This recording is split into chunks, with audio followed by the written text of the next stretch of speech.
Hello students, how are you? Welcome back to the video number 2 of adjective clause under complex sentence. हमने video number 1 में sentence number 8 तक आपके साथ चर्चा की थी. Number 9, the traveller was hungry, he was thirsty, he came to my house, he begged for food. देखिए 4 sentence हैं. 4 सेंटेंस यदि हमें रूल्स ठीक से लर्न है, हम उन्हें ठीक से अप्लाई करना जानते हैं तो 4 क्या 6 भी हो सकते हैं. तो आप इजीली उनको कंबाइन कर सकते हो. देखिए, यात्री भूखा था, यात्री प्यासा था, वह मेरे घर आया, उसने भोजन के लिए निवेदन किया. तो कौन सा यात्री मेरे घर आया और भोजन मांगा? जो भूखा था और प्यासा था. ठीक है. तो द ट्रेवलर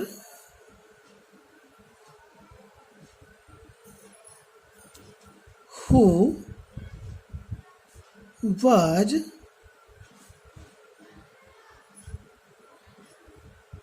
हंग्री. देखिए यहाँ पर ही वाज है तो इसको हम दोबारा नहीं लिखेंगे, केवल एडजेक्टिव ले लेंगे.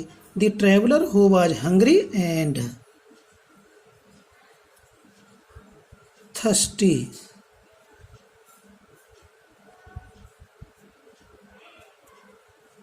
came to my house. और घर आने के बाद क्या करा? And begged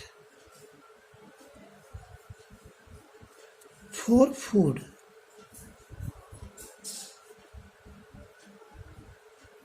हमने इन 4 सेंटेंस को कैसे जोड़ा? हिंदी निकाल करके उनको जोड़ा, जैसा कि हम आपको सिंथेसिस की वीडियो नंबर 1 से ही आपको बताते चले आ रहे हैं कि हिंदी निकालो और उपयुक्त कंजक्शन का प्रयोग करो और उसको जोड़ दो. तो यात्री जो भूखा था और प्यासा था, केम टू माई डोर, मेरे घर आया, एंड बेग्ड फॉर फूड, और भोजन के लिए निवेदन किया या मांगा. नेक्स्ट देखिए, इसको हम दूसरे तरीके से ऐसे ही बना सकते, केवल आप सुनेंगे. The traveller who came to my house and begged for food was hungry and thirsty. ऐसे भी बनाया जा सकता है, दोनों प्रकार से सही है.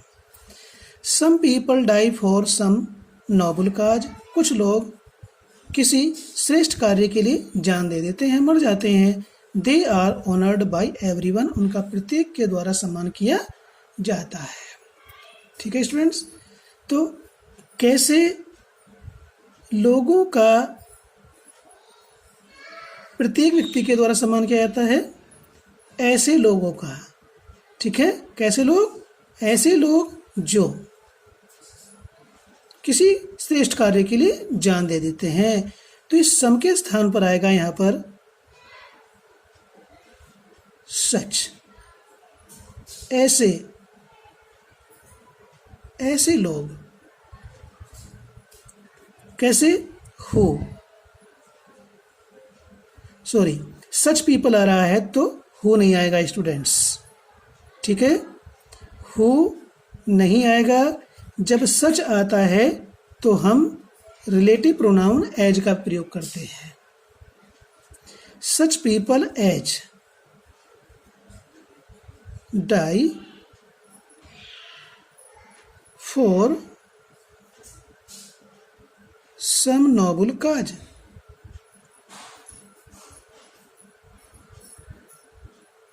नोबल काज मीन्स होता श्रेष्ठ कार्य. Are honoured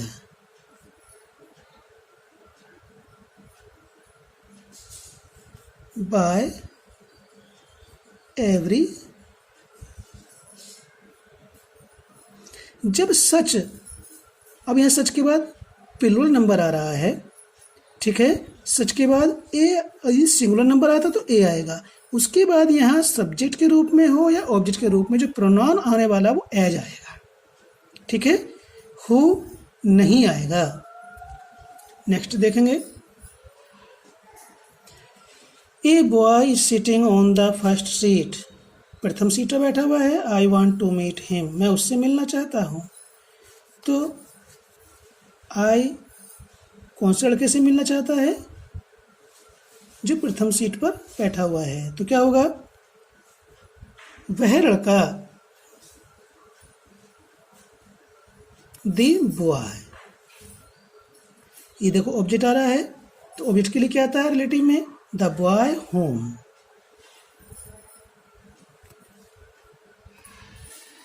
I want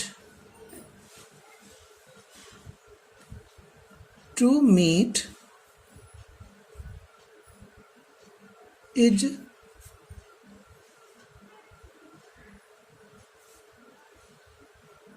sitting on the first seat। ये जो हिम था ऑब्जेक्ट, हमने रिलेटिव प्रयोग किया। क्या? होम। होम ऑब्जेक्ट होता है और व्यक्ति के लिए प्रयोग होगा। यहाँ पर विच का प्रयोग नहीं होगा। अब एज का प्रयोग भी नहीं होगा, क्योंकि यहाँ पर सच ए बॉय नहीं आ रहा है। ठीक है। This is a house, he was born here. देखिए यहाँ पर हेयर आ रहा है, तो स्पष्ट हमें पता चल रहा है कि यहाँ पर रिलेटिव एडवर्ब वेयर आएगा। तो दिस इज ए हाउस।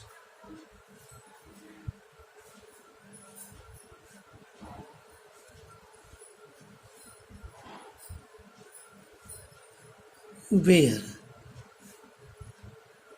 ये वह घर है।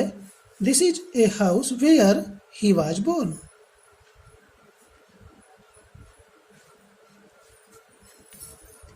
This is a house I bought it last year. अब देखिए यहाँ पर इट आ रहा है। इट थर्ड पर्सन का होता है, ऑब्जेक्ट के रूप में रखा हुआ है। ठीक है, एडवर्ब नहीं है, प्रोनाउन है। ठीक है, तो क्या होगा? This is a house which I bought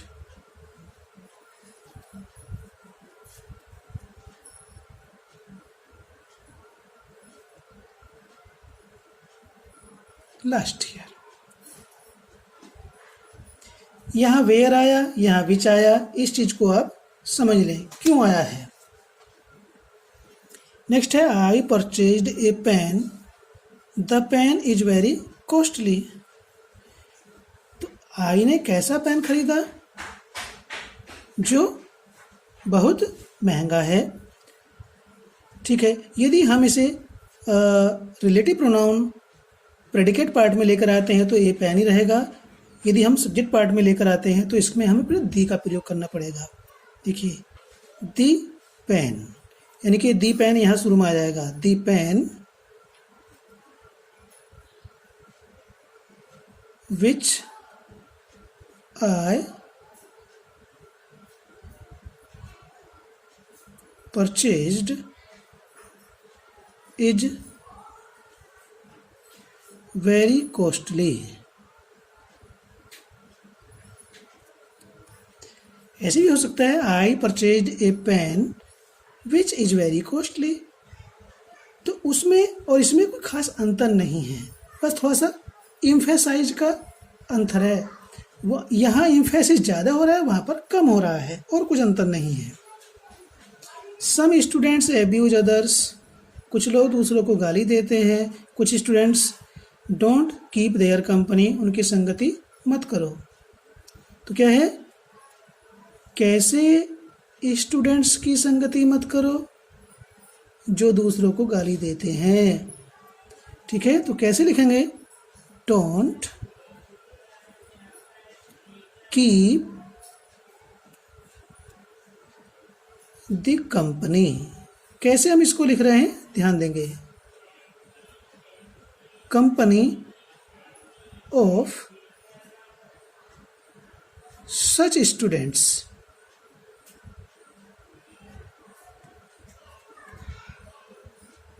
अब सच आ गया तो यहां पर फिर एज आएगा। Relative pronoun as, abuse.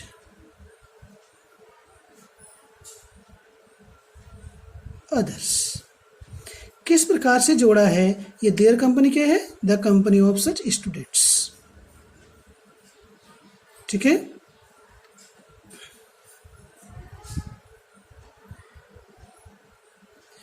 I bought this house 4 years ago. This is the same house. ये ठीक वैसा ही घर है। तो जो हमारा ये प्रिंसिपल क्लॉज है वो इसमें बनेगा। ये ठीक वैसा ही घर है जैसा मैंने 4 वर्ष पहले खरीदा था। तो this is the same house.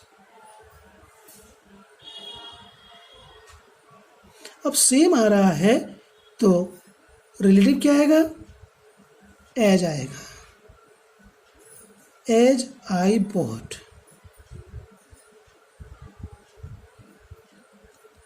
Four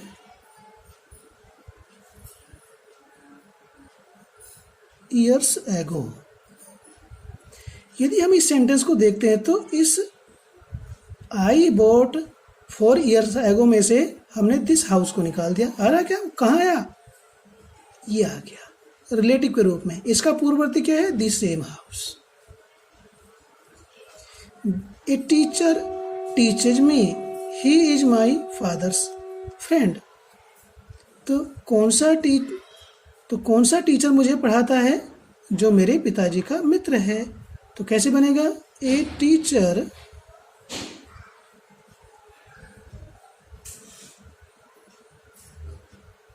who is my father's friend teaches me। और a teacher who teaches me is my father's friend. चलिए यहाँ को लिख देते हैं छोटा करके। A teacher who teaches me is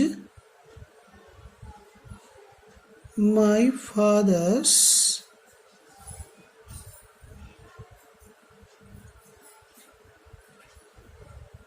sentence हमारा एडजेक्टिव क्लॉज बनना चाहिए और जो रिलेटिव एडवर्ब है या प्रोनाउन उसका पूर्ववर्ती भी होना चाहिए।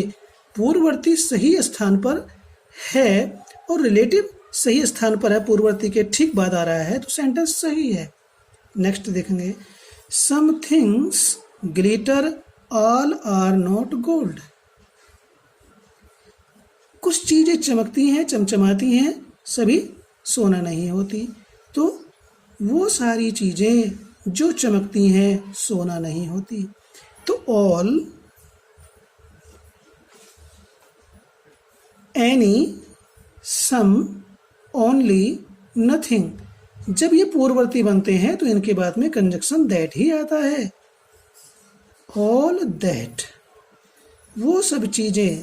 सम थिंग्स के लिए क्या प्रयोग हो रहा है? ऑल। और क्या आएगा आगे? दैट रिलेटिव आ गया।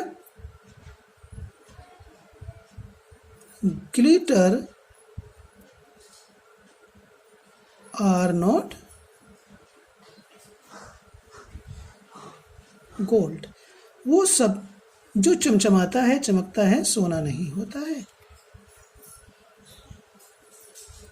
ही climbs to high, he is sure to fall. वह बहुत ऊंचा चढ़ता है, वह निश्चित रूप से गिरना है। तो निश्चित रूप से कौन गिरना है भाई? जो बहुत ऊंचा जाता है। तो ये प्रोनाउन, यहाँ भी प्रोनाउन है, यहाँ भी प्रोनाउन है, तो कोई प्रॉब्लम नहीं। ही हु, वह जो climbs to high is sure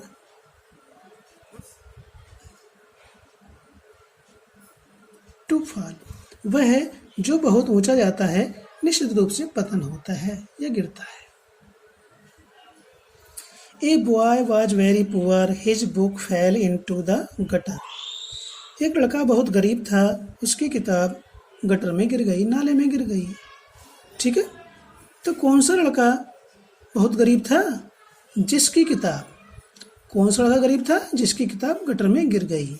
तो कैसे लिखेंगे? देखिए पॉजेसिव आ रहा है, तो हम यहाँ पर रिलेटिव प्रोनाउन पॉजेसिव के रूप में प्रयोग करेंगे। कैसे जुड़ेगा, कैसे लिखा जाएगा?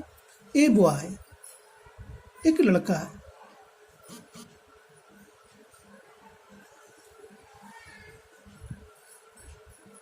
दी बॉय, दी भी कर सकते हैं क्योंकि आर्टिकल आना जरूरी है। दी बॉय, वह लड़का। अब हम बोल रहे हैं वह लड़का तो दी बॉय आएगा, हम बोल रहे हैं एक लड़का तो फिर ए बॉय आएगा। It depends on us how we are going to express our ideas, whatever we are going to say. तो इसमें हम एक लड़का बोल रहे हैं, ठीक है, ए भी सही है। हम बोल रहे हैं वह लड़का, तो फिर दी बॉय लिखना पड़ेगा। ए बॉय को वह लड़का नहीं कह सकते। ठीक है स्टूडेंट्स, जो मैं एक्सप्लेन कर रहा हूँ उसको समझने का प्रयास कीजिए। दी बॉय, वह लड़का, हुज बुक, हिज के स्थान पे क्या आया? पॉजेसिव हुज आया। ठीक है, वह लड़का हुज बुक फेल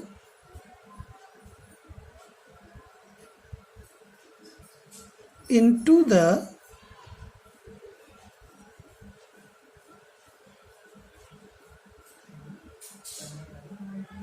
gutter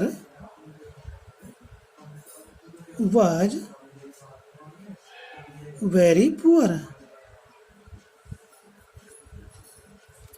ठीक है, वह लड़का जिसकी किताब गटर में गिर गई थी, बहुत पुअर।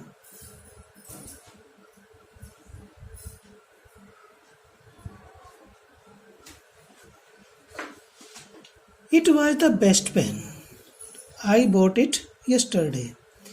देखिए अभी आपने बताया था ऑल,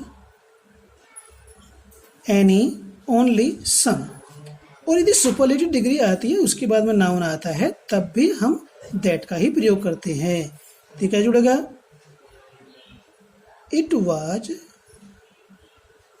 द बेस्ट पेन,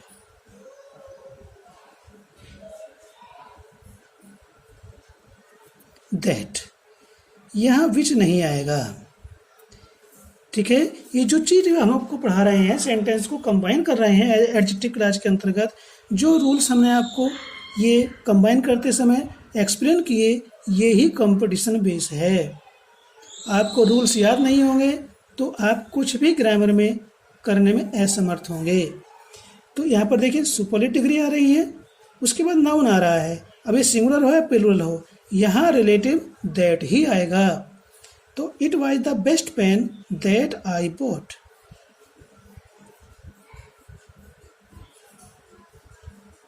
ये दैट किसके स्थान पर आया? इट के। इट यहां से निकल करके इन दोनों के बीच में आया दैट के रूप में। I bought yesterday.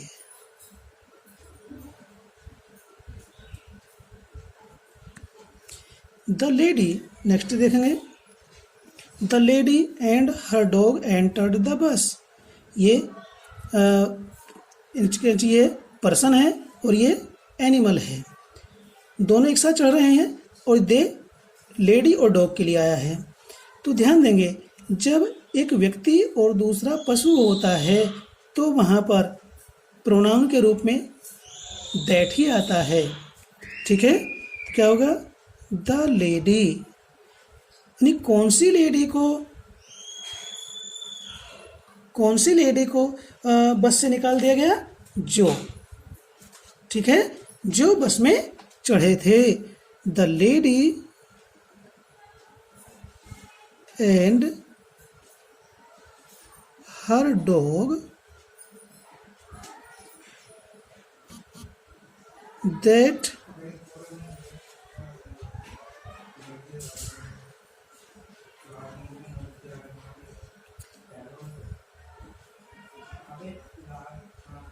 entered the bus। were turned out. Okay? Something cannot be cured. किसी चीज का इलाज नहीं किया जा सकता है, किसी चीज का समाधान नहीं हो सकता है. It must be endured. इसको सहन किया जाना चाहिए. ठीक है. जो कुछ भी या जिस किसी भी चीज का समाधान नहीं हो सकता है, सहन किया जाना चाहिए. समथिंग आ रहा है, यहाँ इस समथिंग के लिए इट आ रहा है, तो समथिंग के लिए यहाँ पर हम व्हाट का प्रयोग करेंगे. इसका कोई पूर्ववर्ती नहीं होता है. व्हाट का मीनिंग होता है दैट विच या एनीथिंग दैट. ठीक है. तो इसका पूर्ववर्ती नहीं होता. What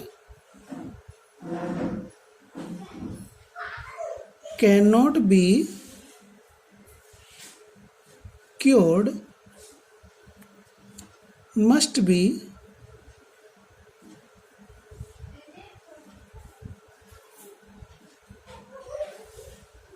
endured.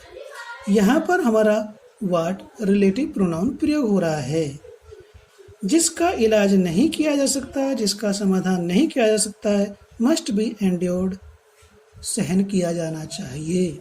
एंड्योर मीन्स होता है सहन करना. नेक्स्ट है यू लाइक समथिंग. तुम कुछ पसंद करते हो. You can eat it. तुम इसे खा सकते हो.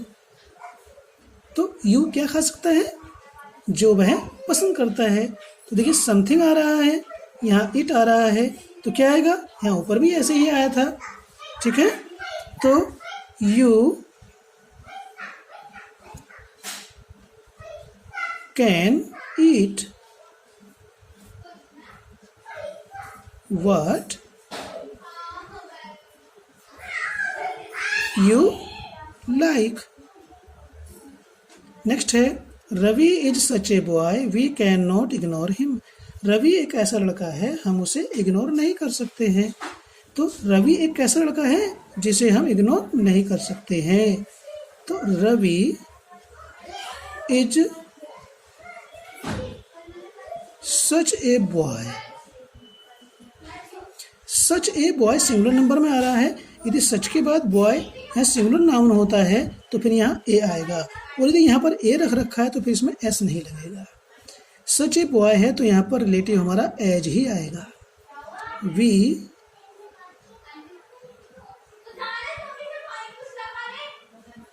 Can not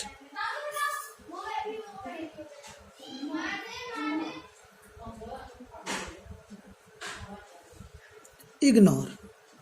Ravi is such a boy as we can not ignore. ठीक है. एज क्यों आया है? क्योंकि इसके पूर्ववर्ती में सच ए बॉय आ रहा है. ठीक है. सच बॉय होता तब भी एज आता, दी सेम होता तब भी एज आता. आई थिंक ये चीज़ आपको क्लियर हो गई है. और यदि आपको पसंद है आया ये, आपने इसको समझा है ठीक से, तो आप इसे लाइक भी करें. ठीक है. और सब्सक्राइब कर दें यदि सब्सक्राइब नहीं किया है तो. Okay, thanks.